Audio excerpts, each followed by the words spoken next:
that is a German pistol. This has to be steel helmet. Absolutely brutal. Man, wow. I have a medal of some sort. Huge signal next to this fallen tree. That's what I expected it to be. It's a German drinking canteen made out of aluminum. We have some shrapnel damage here. On the bottom of it there is even a very clean and round exit hole visible, which corresponds quite well with Soviet pistol and submachine gun casings found nearby. Man, that is an absolute nightmare find. I almost got pricked by this used needle here.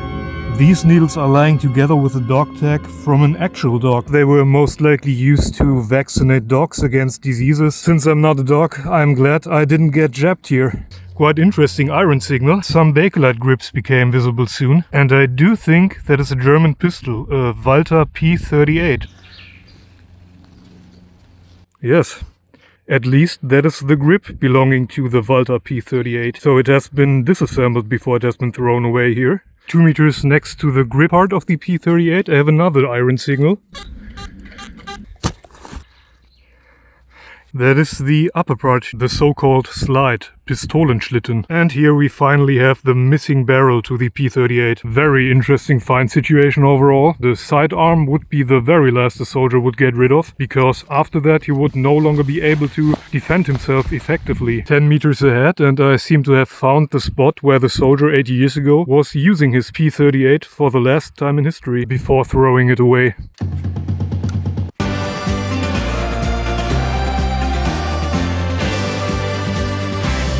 Very deep signal here, reached almost a meter of depth so far, and see what appeared.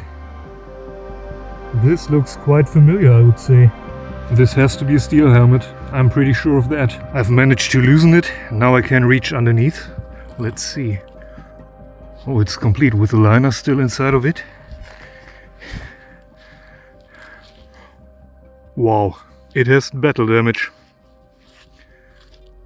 Man. Wow, there is a second hole. This is an entry hole. This seems to be shrapnel damage here. Absolutely brutal. Liner is still inside. It is an M42. Oh man, a bullet hole. This is the exit hole, and if you take a look at the back, here we have an entry hole. The bullet most likely went in here and got out here. And of course, in addition, there's a lot of shrapnel damage. No signals left, and I've just dug a bit deeper just to make sure there are no human remains, and luckily there are no human remains. This really is a brutal witness of the past. I've just come across a very interesting trench here. First of all, I saw this surface trash. It is older surface trash from the 1920s. That's always an indicator for nearby trash pits. Started digging when I had a signal. First of all, there were some tiles, old ones. Then a bottle, a medicine bottle from the turn of the century. Beautiful green glass, still intact. Then in addition there was this beautiful pipe bowl, turn of the century as well. And all of a sudden there was something round, made out of iron. I turned it over and I was in shock. And still am in shock. This is a proper plaque or medal made out of bronze, with some remains of old newspaper attached to it. Look how big this medal actually is compared to my hand. Cleaned it a bit and you can see a hunter with a rifle on it. Beautiful piece. I'm right next to this big path here. 91 on my dues. And I have a medal of some sort. Could be a World War I medal. Wow, this thing is heavy. On this side, of course, there is Kaiser Wilhelm II. But on this side, I have to clean it a bit better.